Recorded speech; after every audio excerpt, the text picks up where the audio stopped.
¿Qué pasa con las almas que no llegan a nacer en la Tierra?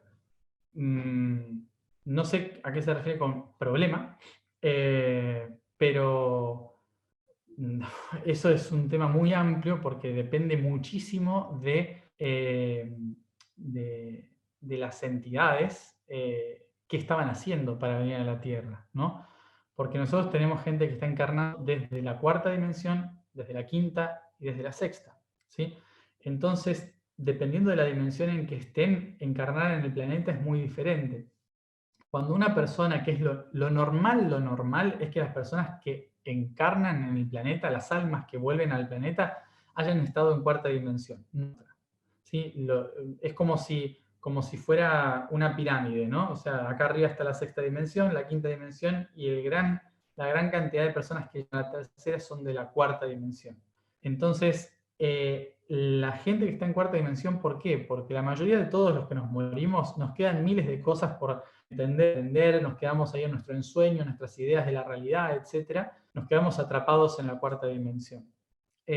Por eso, cuando volvemos a nacer, nacemos con el precondicionamiento de lo que fui, ¿sí? Entonces yo ya no tuve decisión, sino que simplemente es casi forzado el nacimiento por una cuestión de resonancia, de vibración, que me atrae de nuevo hacia la materia a nacer.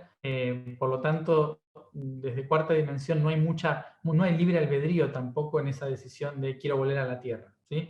Sino que se vuelve instantáneamente. Por eso normalmente todas las personas que nacen y que están viviendo un proceso de un problema, de una muerte por algún tema específico biológico, por algún tema de aborto, todas esas almas están relacionadas a ese karma, ¿sí? Están en el mismo nivel vibracional en el cual la madre, normalmente, o el padre también, en ciertos casos, están pasando por el momento. Por lo tanto, ¿qué pasa con esas almas que no pueden nacer en la Tierra? Siguen con su aprendizaje en cuarta dimensión. Muchas de ellas, en muchos casos, quedan ligados, atados energéticamente a la madre durante mucho tiempo, hasta que o ellos mismos pueden salir y liberarse, o hasta que la madre hace todo un trabajo de liberación de ese ser, de ese alma, ¿sí? Eh, Recordemos que el alma propiamente como ser, como alma, ancla todo el cuerpo a partir del tercer mes, ¿sí? Es a partir del tercer mes de embarazo es cuando el alma ya habita el cuerpo constantemente, ¿no?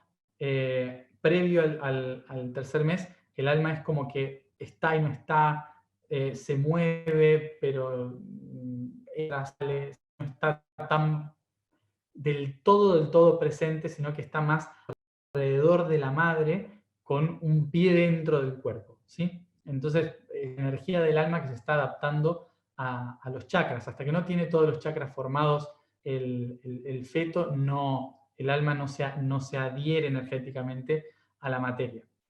La información de ese ser. Por lo tanto, eso es bueno, ese es el momento en que entra un alma. Por lo tanto, un alma realmente termina siendo muy dañada en su proceso evolutivo y la muerte o el aborto se produce después del tercer mes.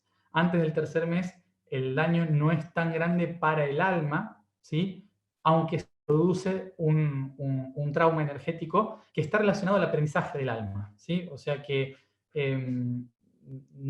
recordemos que no es que las almas que nacen en el planeta vienen de la séptima dimensión por primera vez como, ay, a ver qué es esto y soy un ser de luz iluminado. No, normalmente todas las personas que nacen en cuarta dimensión y tienen un nivel vibracional por el cual han elegido vivir lo que vivieron, ¿sí? Entonces, bueno, elegido, han sido condicionados a vivir lo que están viviendo, ¿sí? Entonces, por eso las personas que hayan vivido un tema de aborto espontáneo, que hayan tenido que abortar o que el bebé haya muerto por alguna razón biológica o lo que sea, lo que les recomiendo es hacer una sanación de útero, sanación del cuerpo energético, hablar con el alma, a hacer algunas ceremonias o sí, sanaciones para ayudarle a trascender, a poder nacer de nuevo en otro cuerpo o lo que sea.